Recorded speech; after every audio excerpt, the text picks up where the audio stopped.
کہتے ہیں ایک حقیقی شیعہ کی پہچان یہ ہے کہ وہ اپنے زمانے کے امام کا مشتاق ہوتا ہے، ان کے دیدار کا مشتاق ہے، ان کی نصرت کا مشتاق ہے، ان کی خدمت گزاری کا مشتاق ہے، وہ اپنے آپ کو مولا کے قریب دیکھنا چاہتا ہے۔ بس یہ ایک حقیقی شیعہ کی جو ہے وہ علامت ہے۔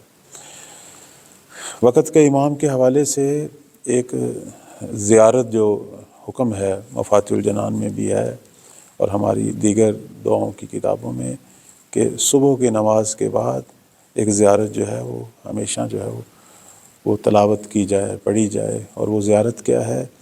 زیارت مخصوص ہے امام زمان۔ اگر آپ خود اس کو لکھیں انٹرنیٹ پر بھی، نماز صبح کے بعد زیارت مخصوص ہے امام زمان، تو یہ آ جائے گی۔ اس کا آغاز جو ہے وہ یہاں سے ہوتا ہے کہ اللہم بلغ مولائی صاحب الزمان صلوات اللہ علیہ ان جمیع المؤمنین والمؤمنات۔ یہاں سے اس کا آغاز ہوتا ہے کہ جس میں انسان جو ہے وہ اپنے زمانے کے امام کو جو ہے وہ سلام بھیجتا ہے، یعنی پروردگار کی بارگاہ میں وہ دعا کرتا ہے کہ میرے مولا کو تمام مومنین مومنات کی طرف سے جو ہے وہ عرض سلام ہو۔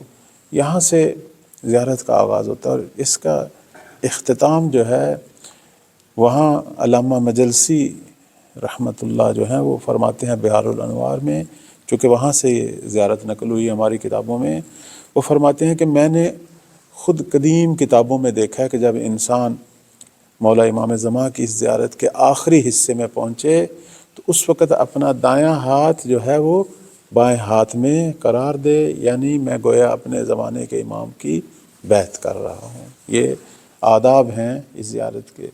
دوسرے لفظوں میں یہ زیارت جو ہے وہ بیعت ہے اپنے زمانے کے امام کی، جس طرح ہم دعائے عہد کے بارے میں کہتے ہیں، اسی طرح اس زیارت کا ذکر بھی اسی عنوان سے ہے کہ اسے جو ہے وہ زمانہ غیبت کے بالخصوص جو زمانہ حاضر کے مومنین مومنات ہیں وہ حتماً اس کی جو ہے وہ تلاوت کریں۔ جو نقطہ میں عرض کرنا چاہتا ہوں وہ یہ ہے کہ اس زیارت کے درمیان ایک جملہ ہے، یہ بہت مختصر سی زیارت ہے، شاید کتاب کا آدھا صفحہ بھی نہ ہو۔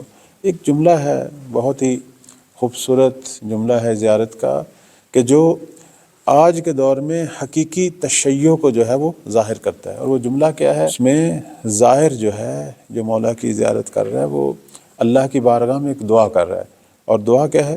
وَجْعَلْنِي مِنْ أَنصَارِهِ، اے پروردگارہ مجھے اپنے مولا کے ناصروں میں سے قرار دے، وَأَشْيَائِهِ، اس کے شیعوں میں سے قرار دے، وَالذَّابِينَ عَنْهُ، اور مولا کے مدافع امام کا دفاع کرنے والوں میں سے قرار دے، وَجْعَلْنِي مِنَ الْمُسْتَشْهَدِينَ بَيْنَ يَدَيْهِ، اور آخر میں وہ یہ دعا مانگتا ہے کہ پروردگار مجھے ان لوگوں میں سے قرار دے جو امام کی نگاہوں کے سامنے جو ہے وہ درجہ شہادت پائیں۔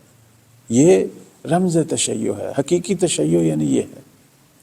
بلکہ دعائے عہد جو ہے اس کے اندر ایک اور رتبے کا اضافہ کرتی ہے، یعنی تشیع کو ایک اور درجے کے اوپر لے کے جاتی ہے۔ آپ دعائے عہد کے اندر دیکھیں، وہاں دعا کرنے والا جو ہے وہ کیا کہہ رہا ہے کہ اگر میں دنیا سے چلا بھی جاؤں، جب بھی میرے آقا اور مولا کا ظہور ہو، پروردگارہ مجھے دوبارہ دنیا کی طرف پلٹا۔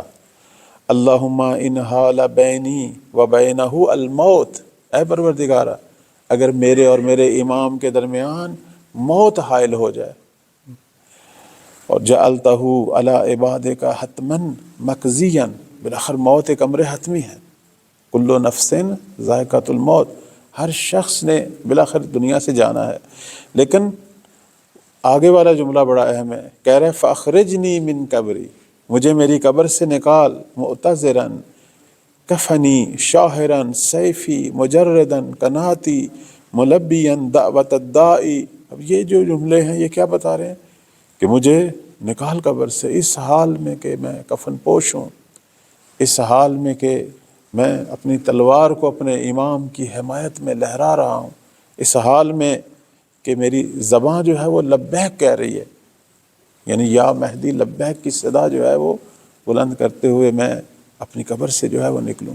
یہ دعا عہد کے جو جملے ہیں یہ تشیع کا عروج ہے، یعنی اس سے پتہ چلتا ہے کہ اصل میں امام کن کا انتظار کر رہے ہیں؟ اس ملت کا انتظار کر رہے ہیں کہ جس ملت کا تعارف زیارت اور دعاؤں میں ہو رہا ہے. یعنی یہ دوسرے لفظ میں ہمیں دعوت ہے کہ ہم اپنے آپ کو اس مرحلے تک لے جائیں کہ ہر روز مولا کی نصرت کی دعا کریں، ہر روز جو ہے بیعت کریں اپنے زمانے کے امام سے، اور موت جیسے مسئلے کے اندر بھی ہم پروردگار سے درخواست کریں کہ موت بھی میرے اور میرے امام کے درمیان فاصلہ نہ بنے. اگر موت آ بھی جائے مجھے پھر بھی اٹھا تاکہ میں اپنے امام وقت کی خدمت میں جو ہے پہنچوں. کہتے ہیں کہ اصل جو شیعہ منطق ہے، اصل جو رمز تشیع ہے وہ یہی ہے کہ شیعہ اپنے اور اپنے امام کے درمیان کوئی فاصلہ نہیں دیکھنا چاہتا، حتیٰ موت کو بھی جو ہے وہ فاصلہ جو ہے وہ نہیں سمجھتا. تو اس لیے کہتے ہیں کہ شیعہ ہمیشہ آمادہ ہونا چاہیے، ہمیشہ آمادہ ہونا چاہیے. میں نے ایک دفعہ پچھلے بھی درس میں کہا کہ ہمارے بعض لوگ جو ہیں وہ گھروں میں تلواریں بنا کے رکھتے ہیں. ٹھیک ہے، یہ ایک ان کے جذبے کو بتا رہی ہے کہ وہ اپنے آپ کو بتا رہے ہیں کہ میں تیار ہوں، تلوار بنا کے بیٹھا ہوں. یہ بات درست ہے کہ ہمارے امام جب تشریف لائیں گے ہو سکتا ہے وہ تلوار سے جنگ نہ ہو، اس زمانے کی جدید ترین ٹیکنالوجی بلکہ علم کی جنگ ہے، لیکن اس کا یہی جذبہ جو ہے یہ کافی ہے. البتہ یہاں پہ ہم اکتفا نہ کریں، یعنی واقعاً تیار ہوں، اپنے آپ کو تیار کریں، ہمارے اندر سے جو ہے وہ اشتیاق ظاہر ہو. بعض میں نے کتابوں میں مستشرق جو لوگ ہیں، یعنی جو ویسے تو مسلمان نہیں ہیں لیکن اسلامی مکاتب پر کام کرتے ہیں، بعض مستشرقین نے اپنی کتابوں میں شیعوں کے جو حالات لکھے ہیں اس کے اندر یہ چیز واضح طور پر لکھی ہے کہ شیعہ جو ہیں وہ اپنے زمانے کے امام کے لیے تیار ہونے کی کوشش کرتے ہیں، اور یہ چیز بتا رہی ہے کہ آئندہ جہان پر، آئندہ دنیا پر کس مکتب نے، کس مذہب نے، کس ملت نے جو ہے وہ حکمرانی کرنی ہے. چونکہ یہ ایک ایسے امام کے قائل ہیں کہ جو حی حاضر ہے، جو موجود ہے ان کی نگاہوں میں. باقی جو ہیں وہ ایک ایسے مسیحا کے منتظر ہیں کہ جو ابھی شاید نہیں ہے اور اس نے آنا ہے. مہدویت کا عقیدہ یا موعود منجی کا عقیدہ باقی ادیان میں بھی ہے، عیسائیت میں ہے، یہودیت میں ہے، حتیٰ ہندو مذہب میں، بدھ مت میں، سب میں ہے. نام مختلف ہیں، القاب مختلف ہیں. کوئی اسے مسیح کہہ رہے ہیں، کوئی اسے جو ہے وہ آپ کی خدمت میں عرض کریں پانچواں بدھا کہہ رہے ہیں، کوئی اسے سوشیانس کہہ رہے ہیں، کوئی اسے سرور میکائیلی کہہ رہے ہیں. مختلف نام ہر مذہب نے دیے ہوئے ہیں، لیکن صفات وہی ہیں کہ ایک ہستی نے آنا ہے جس نے پوری دنیا پر الہی عدل کو برقرار کرنا ہے، پوری زمین پہ ایک حاکم کی حکومت قائم ہونی ہے. تشیع کے اندر، اسلام کے اندر اسے ہم عقیدہ مہدویت کہتے ہیں. تو اسلام میں واحد مکتب جو امام مہدی کے اس دور میں بھی زندہ ہونے کا قائل ہے وہ شیعہ مکتب ہے. باقی منتظر ہے کہ وہ پیدا ہوں اور جوان ہوں اور پھر ایسا ایسا جو ہے وہ قیام شروع ہو. تو مستشرقین نے مختلف واقعات نقل کیے. میں کتاب میں پڑھ رہا تھا کہ وہ بتا رہے تھے کہ ہم نے، البتہ یہ چند صدیوں پہلے کی بات ہے، کہ ہم شہر ہلہ شہر میں گئے اور وہاں ہم نے دیکھا شیعوں کے اندر ایک عجیب رسم ہے کہ ہر جمعے، یعنی ہر جمعہ کو بعد از دعائے ندبہ جو ہے وہ کیا کرتے ہیں، سارے مل کر اپنی سواریوں پہ اور تلواروں کے ساتھ جو ہے وہ شہر سے باہر نکلتے تھے اور کہتے تھے کہ اے وقت کے امام، ہم حاضر ہیں، ہم تیار ہیں. باقاعدہ کفن پہن کر جوان بوڑھے نکلتے تھے کہ مولا ہم حاضر ہیں، آپ ظہور فرمائیں، ہم آپ کی ہمراہی میں تا شہادت جو ہے وہ حاضر ہیں. یعنی اس سے وہ تڑپ اور اشتیاق کا جو ہے وہ اظہار ہوتا تھا. تو اس لیے آپ دیکھیں کہ موجودہ دور میں اسلام کا سب سے بڑا دشمن جو ہے مثلا یہی یہودیت یا صہیونیت، یہ سمجھ چکے ہیں کہ اسلام کے اندر زندہ مکتب کہ جس سے حقیقی اسلام نظر آتا ہے اور جو اس وقت دنیا کے ظالموں اور مستکبرین کے مد مقابل کھڑا ہے، باقی تو ساتھ مل چکے ہیں، وہ فقط اور فقط تشیع ہے. اور تشیع کے اندر ہی حقیقی اسلام نظر آ رہا ہے سب کو. اس لیے سارے شیعوں کے ہی دشمن ہیں. اور شیعوں کے اندر بھی شیعہ اثنا عشری، نہ کہ ہر شیعہ مکتب، ایسے تو بے نام شیعہ کا ہی مکتب ہے، کچھ تو جو ہے وہ ان کے غلام اور نوکر بنے ہوئے ہیں، ہم ان کی بات نہیں کر رہے. وہ مکتب جس کے اندر واقعاً صحیح معنوں میں تمام اسلامی جذبات، احساسات اور عقائد اور اسلامی حرکت، تحرک، جہاد نظر آ رہا ہے، وہ شیعہ اثنا عشری مکتب ہے. اور وہ اس بات پہ جو ہے وہ توجہ کر رہے ہیں کہ اس مکتب کے اندر دو رنگ ہیں، ایک سرخ رنگ اور ایک سبز رنگ۔ البتہ انہوں نے اس طرح تعبیر کی ہے، ہم شاید ان چیزوں کی طرف توجہ نہیں کرتے، ہم تو حضرت ابو الفضل عباس علیہ السلام کا یہ جو علم ہے ہم اسی کو جو ہے وہ مد نظر رکھتے ہیں، یہ سوگواری کا علم ہے، لیکن انہوں نے عجیب جو ہے وہ ہمارے حوالے سے تجزیہ کیا۔ انہوں نے کہا کہ شیعہ اثنا عشری جو مکتب ہے اس کے اندر ایک سرخ رنگ ہے اور سبز رنگ ہے۔ سرخ رنگ کس کا ہے؟ انہوں نے کہا یہ ان کے جو تیسرے امام شہید ہوئے، شہید کربلا امام حسین علیہ السلام، اس کی بنا پر ان کے اندر ایک سرخ رنگ ہے۔ کیا مطلب؟ یعنی یہ ابھی تک لڑ رہے ہیں اور مولا حسین کے نام سے لڑ رہے ہیں اور ان کا انتقام لینا چاہتے ہیں، اور ابھی تک انتقام پورا نہیں ہوا۔ سرخ رنگ جو ہے یہ جنگ کی علامت ہے اور خون کی علامت ہے، یعنی یہ وارث ہیں ایک خون کے، ایک مقدس خون کے، اور اس کی خاطر یہ کھڑے ہیں اور ہر سال ان ایام کو مناتے ہیں اور بتاتے ہیں کہ ہم نے انتقام لینا ہے ظالموں سے، چونکہ مد مقابل ویسے ظالم ابھی بھی موجود ہیں۔ اور ایک ان کے اندر سبز رنگ ہے، اور یہ رنگ ان کے زمانے کا امام کا رنگ ہے کہ جس کی سرپرستی ہے ان پر، جس سے یہ مدد مانگتے ہیں، یا صاحب زماں ادرکنی کہتے ہیں، اور مولا حسین کے نام سے جو ہے یہ ہر ظالم کے مد مقابل کھڑے ہو جاتے ہیں۔ سبز رنگ کو انہوں نے امام زماں سے نسبت دی، شاید اس کی وجہ جو ہے وہ ہمارے پیغمبر اسلام صلی اللہ علیہ وآلہ وسلم کا گنبد جو ہے وہ سبز ہے، یا سادات کا رنگ، جیسے آپ عراق اور ایران میں دیکھتے ہیں سادات جو ہیں وہ اپنی سیادت کو سبز رنگ سے ظاہر کرتے ہیں، سبز رنگ کی ٹوپی یا سبز رنگ کا رومال۔ تو بالآخر انہوں نے خود ہی یہ چیزیں جو ہیں وہ بیان کی، اگرچہ ہمارے ہاں شاید ان رنگوں کی کوئی خاص مذہبی طور پر کوئی اہمیت نہ ہو، نہ اس پہ کوئی دلیل ہے، لیکن ایک سیرت میں آ گیا ہے، ایک عرف میں آ گیا ہے کہ یہ دو رنگ جو ہیں انہوں نے تشیع کے ساتھ خاص رنگ سمجھے اور اس سے وہ خوف زدہ ہیں۔ یہ دو رنگ بتا رہے ہیں کہ یہ ملت خاموش رہنے والی نہیں ہے، یہ ملت متحرک ہے اور تیار ہونے والی ملت ہے، اور اس سے وہ ڈرتے ہیں کہ کل یہ دو رنگ جو ہے یہ باعث بنیں گے کہ یہ ملت جو ہے اپنے اسی امام جن پر ان کا عقیدہ ہے اس کی ہمراہی میں یہ کھڑی ہو، اور وہ امام جو ان کے شہید ہوئے ان کے انتقام میں یہ پوری دنیا کے ظالموں سے ٹکرائیں اور دنیا پر حاکم بن جائے۔ یعنی اب تمام مستشرقین کی آپ تحریروں سے اندازہ لگائیں، ان کے تجزیے میں یہی نظر آتا ہے کہ اگر کوئی دین، اگر کوئی مکتب آئندہ زمانے میں پوری دنیا پر حکومت کرے گا تو سب سے زیادہ احتمال جو ہے وہ اسی کا ہے، اور ہمارا تو یقین ہے کہ بالآخر دنیا پر جو ہے وہ شیعان علی ہی انشاءاللہ جو ہے وہ حکومت کریں گے۔ کہتے ہیں وہ جو آخری آواز آئے گی آسمان سے، آسمانی آواز، علامات ظہور میں سے ایک علامت ہے آسمانی آواز، اس میں سے جو آواز حضرت جبرائیل کی آسمان سے آئے گی جس سے پوری دنیا سنے گی اور ہر شخص سنے گا، اس آواز میں اتنی گرج ہوگی، اتنا روب ہوگا کہ سویا بندہ اٹھ کھڑا ہوگا، کھڑا بندہ جو ہے وہ ہیبت سے بیٹھ جائے گا، رد عمل ہوگا پوری دنیا میں۔ اور اس آواز میں ایک تو امام زمان علیہ السلام کے ظہور کی بشارت ہوگی، اور دوسری جو چیز اس آواز میں سنائی دی جائے گی پوری دنیا کو وہ یہ ہے کہ حق جو ہے وہ شیعان علی کے ساتھ ہے، کہ جس آواز سے جو ہے وہ مکتب تشیع میں جوش و خروش بڑھے گا اور لوگ آہستہ آہستہ مکہ کی طرف بڑھیں گے، چونکہ مکہ میں گویا مولا کے ظہور کی آمد جو ہے وہ ہونے والی ہے۔ یہ آواز اتنا جو ہے وہ جوش و خروش پیدا کرے گی، حتیٰ گھروں کے اندر جو شیعہ مومنات اور خواتین ہوں گی ان کے اندر اتنا جوش و خروش کہ کہتے ہیں کہ خواتین اپنے بھائیوں کو، بالخصوص مائیں اپنے بچوں کو، بہنیں اپنے بھائیوں کو، اور جو ہے وہ زوجات جو ہیں وہ اپنے شوہروں کو کہیں گی کہ اب فرزند زہرا کی مدد کا وقت آ چکا ہے، اب آپ گھروں سے نکلیں، پہنچیں اور ان کو تنہا نہ چھوڑیں۔ اگرچہ وہ کہیں گے کہ آپ پیچھے گھر میں اکیلی خواتین جو ہیں آپ کے لیے مسائل ہیں، یہ ہیں وہ ہیں، بالآخر گھر میں مرد کی ضرورت ہے، تو وہ کہیں گی ہم اپنے امور خود سنبھال لیں گی، آپ جائیں فرزند زہرا کی مدد کے لیے۔ یعنی خواتین بازو اور ہاتھ سے اپنے گھر کے مردوں کو پکڑ کر باہر نکالیں گی کہ آپ پہنچیں، امام کے لشکر میں پہنچیں۔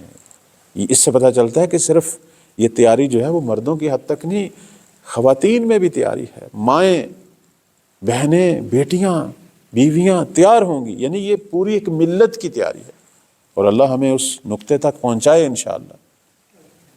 اور عرض خدمت یہ ہے کہ شیعہ یہ ہے شیعہ کی پہچان یہ ہے کہ وہ ایک تو تسلیم ہے اپنے مولا کے مد مقابل، دوسرا جو ہے وہ ہمیشہ تیار ہے، ایک لحظہ بھی جو ہے وہ اس مسئلے میں وہ تردد کا اظہار نہیں کرتا، ہمیشہ تیار ہے۔ اگر کوئی اس مرحلے پر نہیں ہے تو وہ شیعہ نہیں ہے۔ اس طرح کے شیعہ ہمیشہ کم تھے شروع میں، جب ائمہ علیہ السلام کا زمانہ حضور تھا، اس طرح کے لوگ کم تھے۔ ویسے محبت کرنے والے تھے، شاید ان کے غموں میں اشک بہانے والے بھی ہوں، لیکن جان و مال کے ساتھ اپنے زمانے کے امام کی خدمت میں حاضر ہونا یہ ہر ایک کا کام نہیں ہے۔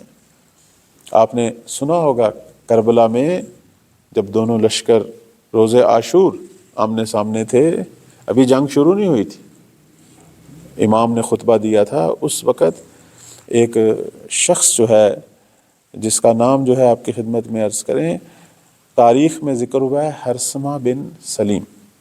یہ شخص جو ادھر عمر ابن سعد کے لشکر میں تھا، جب امام حسین علیہ السلام کا خطبہ ختم ہوا تو اس نے اپنے گھوڑے کو دوڑایا اور اس لشکر سے نکلا اور امام کی خدمت میں پہنچا، کہنے لگا کہ اے فرزند رسول، میں معذرت چاہتا ہوں، میں معافی مانگنے کے لیے آیا ہوں، آیا کوئی گنجائش ہے؟ اگرچہ میں آپ کے دشمنوں کے لشکر میں شامل تھا۔ انہوں نے کہا ہوا کیا؟ تم ابھی تک تو وہیں تھے، ایک دم کیا ہوا؟ کہنے لگا جب آپ خطبہ دے رہے تھے اور یہ جو جگہ تھی تو مجھے وہ 20 سال پرانی بات یاد آ گئی کہ 20 سال پہلے ہم آپ کے والد گرامی یعنی امیر کائنات ان کے لشکر میں، یعنی یہ سارے پہلے کہاں تھے؟ کس طرح نفس، کس طرح دنیا، مال، مقام، کس طرح انسان کے ساتھ کیا کرتا ہے، یہاں سے پتہ چلتا ہے کہ ہم ان کے ساتھ تھے۔ تو یہیں سے گزر ہوا، یہی کربلا سے، اسی جگہ سے گزر ہوا کہ جہاں آپ کے خیمے ہیں۔ تو اس وقت ہم نے دیکھا کہ مولا کائنات جو ہیں وہ ایک دم یہاں کھڑے ہو گئے اور ان کی آنکھیں جو ہیں وہ آنسو سے بھر گئیں۔ یہ جو جملہ ہے اس شخص کا، کہتا ہے کہ رکت عیناہ للبقاء، یعنی امیر کائنات کی آنکھیں جو ہیں وہ آنسو سے بھر گئیں، اور آپ نے کیا فرمایا؟ فرمایا ھذا مناخ رقابہم وھذا ملک رحالہم وہا ہنا تحراق دماؤہم طوبی لک من تربت علیک تحراق دماء الاحبہ۔ مولا نے فرمایا یہ وہی جگہ ہے، یہ وہی جگہ ہے جہاں سواریوں سے اتریں گے عزیزان ہمارے، یہ وہی جگہ ہے جہاں خیمے لگیں گے، یہ وہی جگہ ہے جہاں خون بہیں گے۔ پھر آپ نے خاک کربلا کو خطاب کیا کہ تجھے بشارت ہو کہ تجھ پر اللہ کے محبوبوں کا خون بہے گا۔ کہنے لگا مجھے یہ واقعہ یاد آیا، اس بنا پر جو ہے میں شرمندہ ہوں، آپ حق پر ہیں۔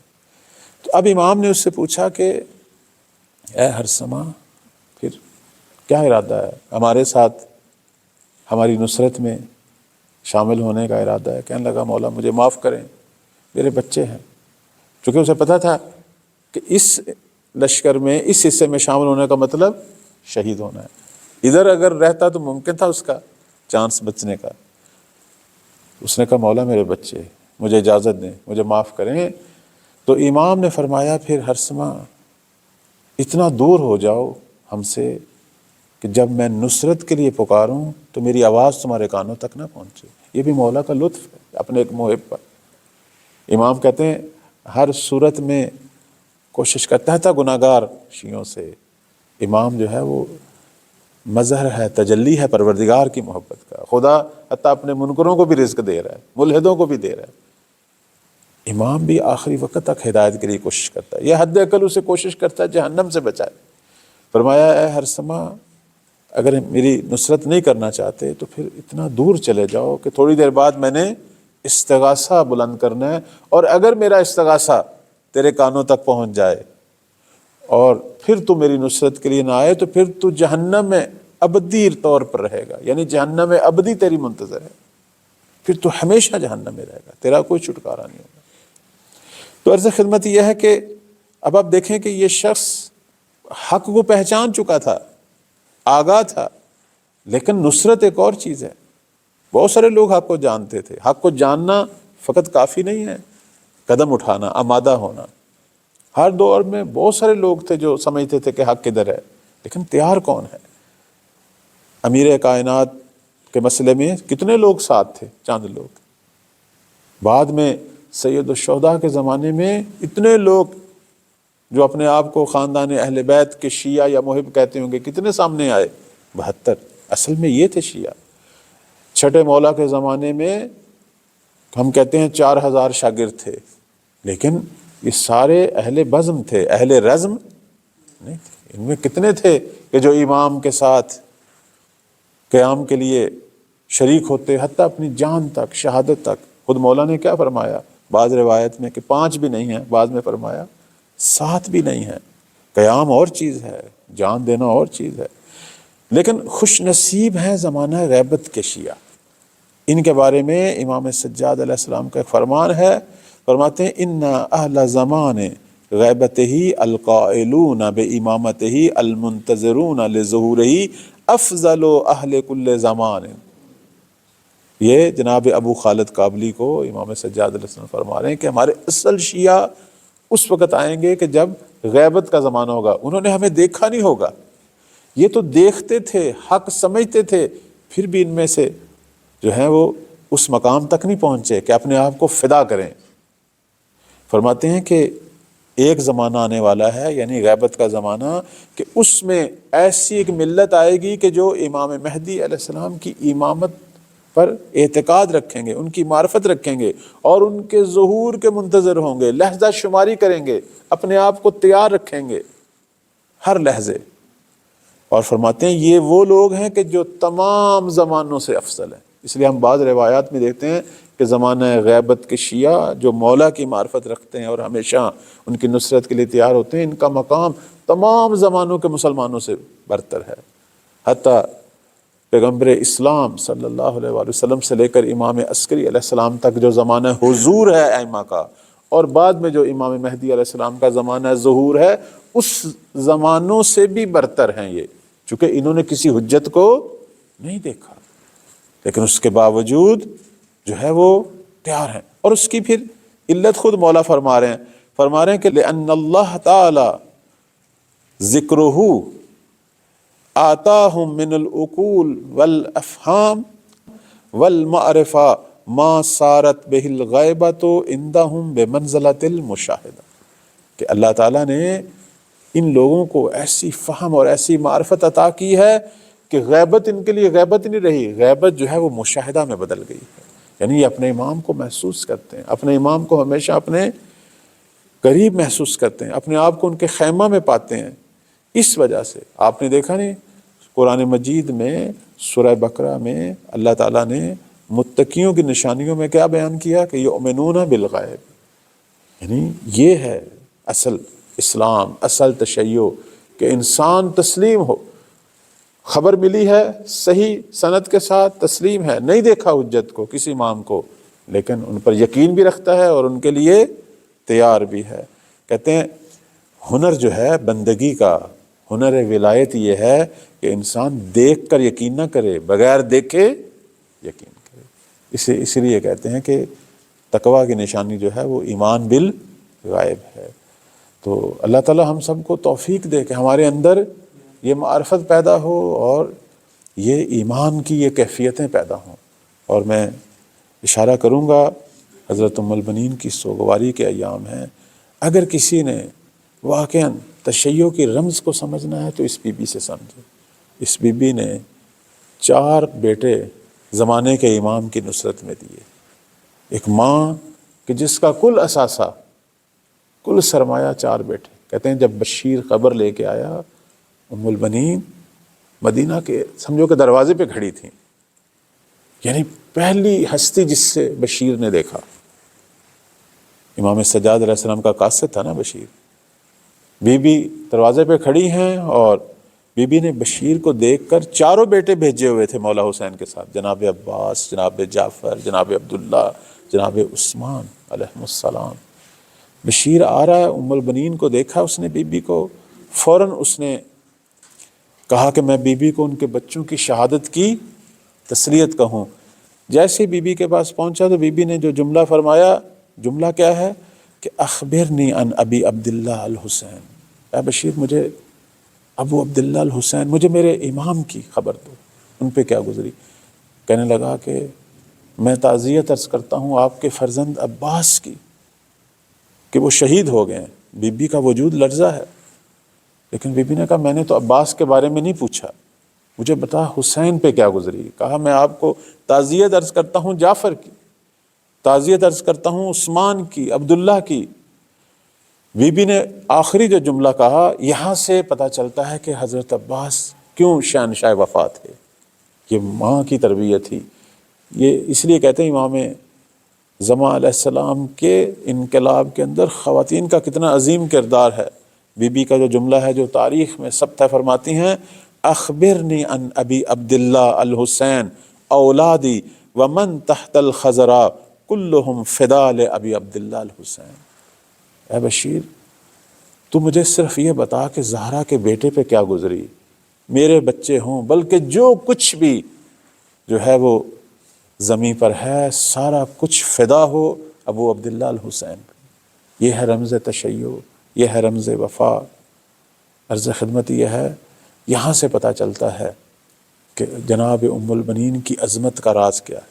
پروردگار ہم سب کو توفیق دے، ہمارے اندر اس طرح کی وفا پیدا ہو، ہم اس قوم میں سے قرار پائیں کہ جس کا انتظار امام زمان کر رہے ہیں، ہم وہ قوم قرار پائیں کہ جو مولا کے ظہور کا سبب ہو، جو جان اور مال جو کچھ بھی ہے وہ اپنے مولا کی راہ میں خرچ کرنے کے لیے، فدا کرنے کے لیے ہر لحظہ جو ہے وہ آمادہ ہوں۔